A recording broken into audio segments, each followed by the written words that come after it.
Hello, everybody. Welcome back. Today's topic is over the one and only Atmanirbhar Bharat Abhiyan. Let's know about its what, about its when, and about its how. Do watch the video till the end for the complete analysis. It will also help you in your mains answer writing. Recently, the Prime Minister has outlined rupees 20 lakh crore package which was accompanied with large scale structural reforms. In this address, our Prime Minister stated that India's self reliance does not advocate self centric arrangements. It is ingrained in the happiness, in the cooperation, and peace of the world. This constituted the concept of Atmanirbhar Bharat Abhiyan. And this Atmanirbhar Bharat Abhiyan is based on the premise of Mata Bhumi Putro Aham Prithivya, which means that the culture that considers the earth to be the mother is our culture. And it has been clearly specified that this idea of self reliance of Atmanirbhar Bharat is not about a return to the era of import substitution. Let's know what is import substitution and what do we actually mean by it. See, it was clearly specified that the idea of self-reliance, that is Atmanirbhar Bharat, is not about just the return of the the import substitution, but it has a basic presence into it. So let's know about what is the difference between the Atmanirbhar Bharat and the import substitution. See, import substitution, as we all know, it relied extensively on high import tariffs and imposing these high import tariffs. So, what was this import substitution in actual doing? The import of the commodities to our country, whenever it would come here, the charges that were taken here was increased. This was what import substitution, where we were substituting the import by increasing its tariff, and thus it would discourage the foreign trade to indulge into our country, and thus since these commodities were lacking, we would have started our production in this country itself. So this was import substitution, which imposed high import tariffs and discouraged foreign trade. What is Atmanirbhar instead of that doing? It is focusing on reforms in being self-reliant, reforms in the field of economy, in the field of system, in the field of infrastructure, in the field of health, in the field of security, in all the fields that a country needs in order to progress. This is Atmanirbhar Bharat. It is bringing in the reforms, and thus how it is doing that, instead of getting discouragement to the foreign trade, it is bringing the improving of the ease of doing business. So it is just improving the ease of doing business by focusing on reforms and working towards it. And this ease of doing business also involves the foreign firms in this country who wants to come in. So instead of discouraging foreign trade, we are bringing those foreign trade also, and we are just improving the ease of doing business. Next, what do we have? We have C. The import substitution advocated a centralized top down model of when this thing is coming in, import is happening of the goods, and with center, whatever the taxation, the custom duty, the import tariffs basically has been there, the centralized top down model we are following. However, in Atmanirbhar Bharat, it is focus on the entrepreneurship and innovation from the bureaucratic hurdles. So this is the difference between Atmanirbhar Bharat and import substitution. So thus we can say that Atmanirbhar Bharat has an essence of import substitution, but it is not completely import substitution. So, what are the elements that are essential to the concept of Atmanirbhar Bharat that has been proposed? See, right now the first thing is COVID-19, and after this COVID-19 ends, we don't know what would be the structure of our country then. So, what we have to see right now is that there is active participation in the post COVID-19 world, and the global supply chains is completely existing. See, self sufficiency today is really important, and it refers to improving the efficiency, it refers to improving the competing with the world and helping the world. So, what is self sufficiency? That you have your own efficiency to fulfill your needs and desires, and then you are also competing with the humans in the world and you're also helping them around. This is self-sufficiency, and this is what India is aiming to. So what's happening is that active participation in the post-COVID-19 global supply chain is one such information that we need. Then what do we have? We are going for self-reliance also. We are going for resilience. We actually see that we have our internal strengths, we have a personal responsibility and a sense of national mission. So if we develop this resilience towards our country, we will see that there is an additional protection for the domestic enterprises that would be required to develop these resilience. For example, if you go through the move to disallow the global tender up to rupees 200 crores for foreign players, and it was aimed to increase the system's resilience by protecting the MSME. So this was what? This was achieving resilience. This was going towards taking man making as termed by Swami Vivekananda.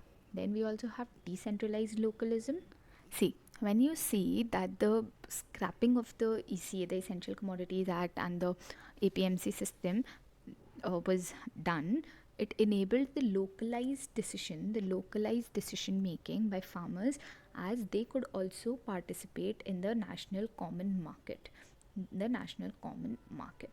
However, there were people who took it as disadvantage, there were people who took it as advantage, but we, being a neutral person, we would go for our answers. So what is it? Say decentralized location was also an element in our Atmanirbhar Bharat, and it says that we should create a system that takes pride in local brands, in local quality. It encourages local capacity building and indigenization. All of these are a part of decentralized location.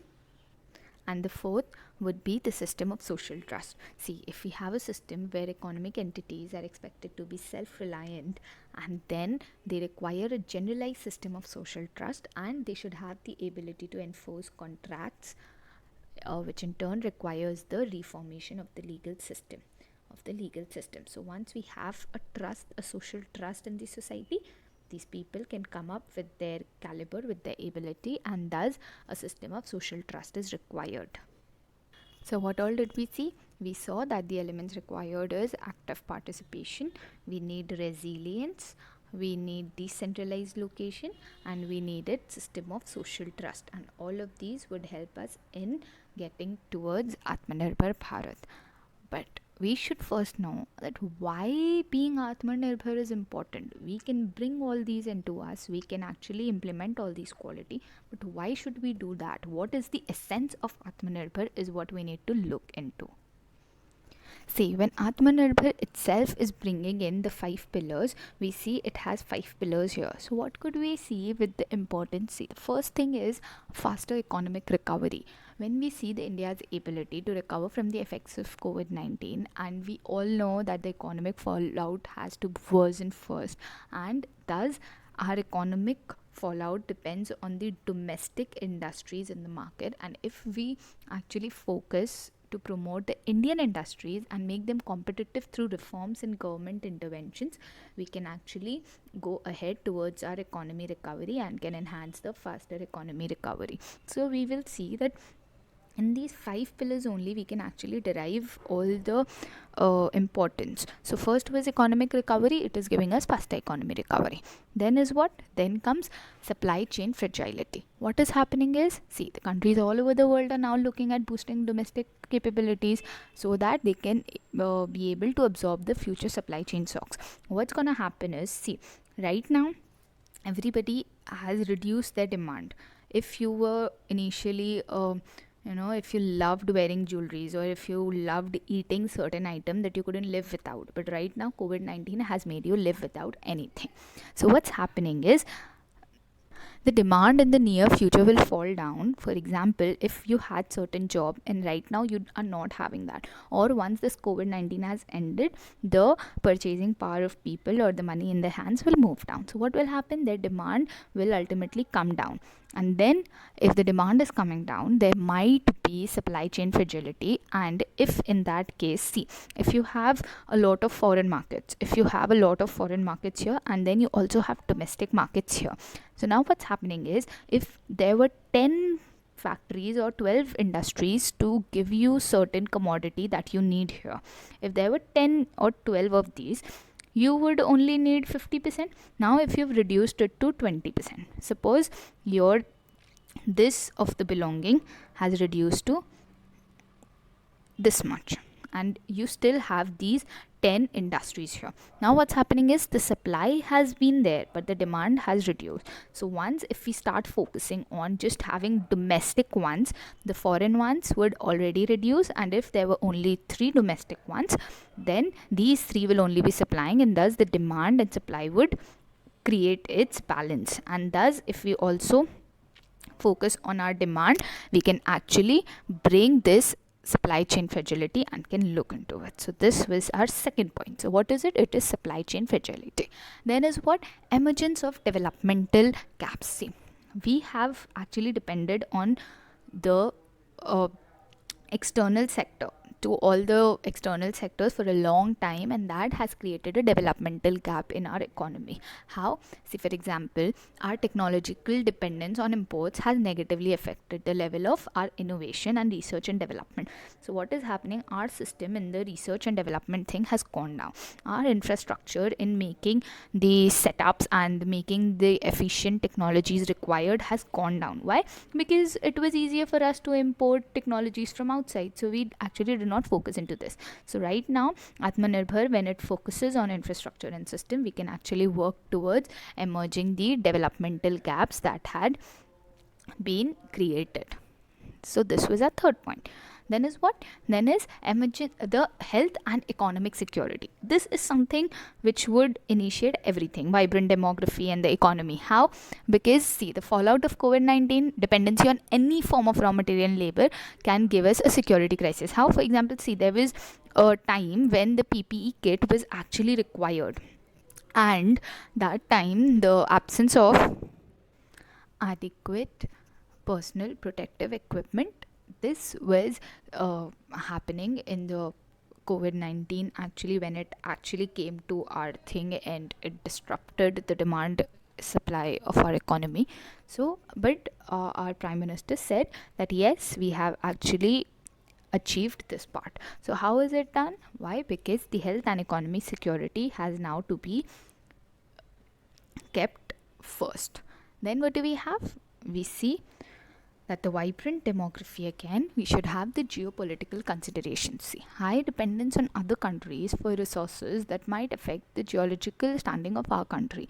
For example, see, if we depended on China for active pharmaceutical ingredients, see, what was happening is we depended on China for pharmaceutical ingredients. So maybe India was really efficient in making a particular tablet, but for preparing this, we again depended on China. And right now we all know what all has China done and what are our relations with China. So we cannot turn to China for all of this.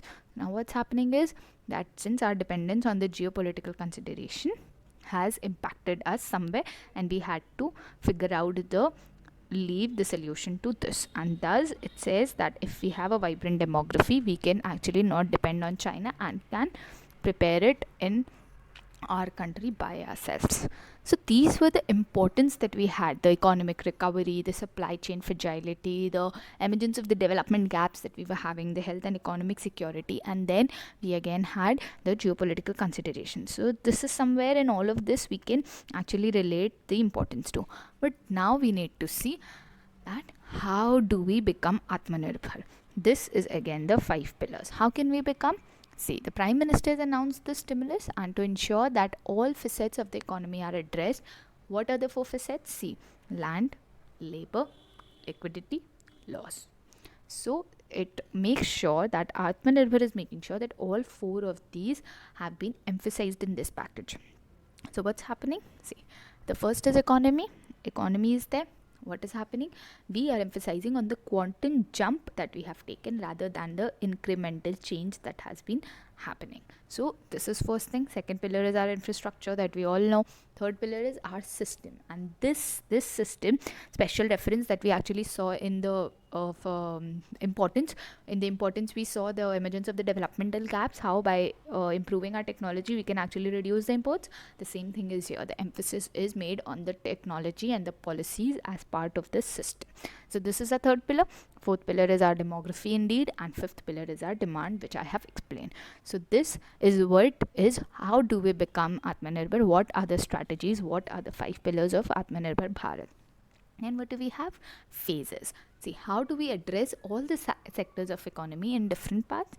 Part 1 is via business, including MSMEs. We actually cover migrants and farmers. We are covering agriculture. Why agriculture? Why not other industries? Because even today, major portion of our country is heavily dependent on agriculture.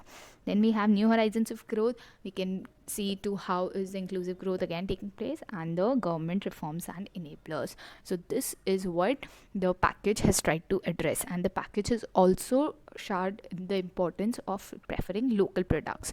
The vocal and the local meme that has been spread all around, and thus these can help the local products become global, and thus we can actually confer on the importance of Atmanirbhar. Now we've seen the importance, we've seen the pillars, we've seen what is Atmanirbhar, but now let's see what are the criticism. What is the disadvantage of this Atmanirbhar? Where is it lacking behind? And then we would see what is the way forward. How can the government improve where the package is lacking behind?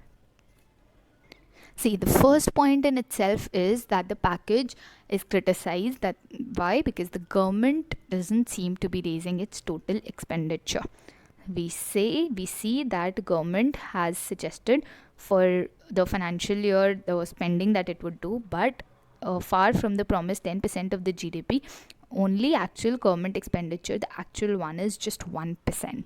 So the overall rise in the government expenditure due to the package is close to just 1%. That is one criticism that all of the people are saying.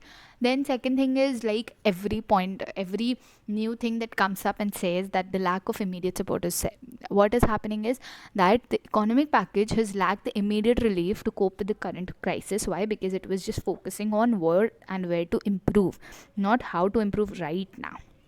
This was another point.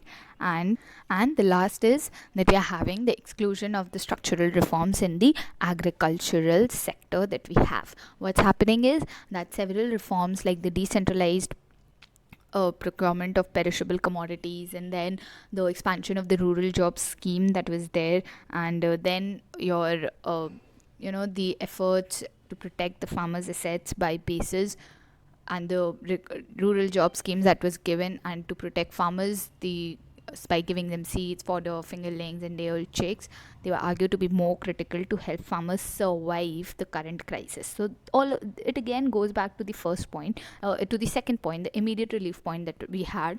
That right now it's not the propositions that have been given is not the current solution to the agricultural commodity part. It is just the future thing. So what about the current crisis? Now let's look into what can we do to actually enable our vision for Atmanirbhar Bharat. See, to enable our vision, several large-scale and long-term measures like making subsidies performance dependent and strengthening the public regulation that we are having will have to be taken in conjunction with the measures. Also, the increased investment in education and skill development is imperative, is very, very, very important to complement the structural reforms announced in the package. This is all about the analysis of Atmanirbhar Bharat. It's what, it's why, and it's how. I hope you liked the video. Thank you for watching. We'll meet soon for the next video.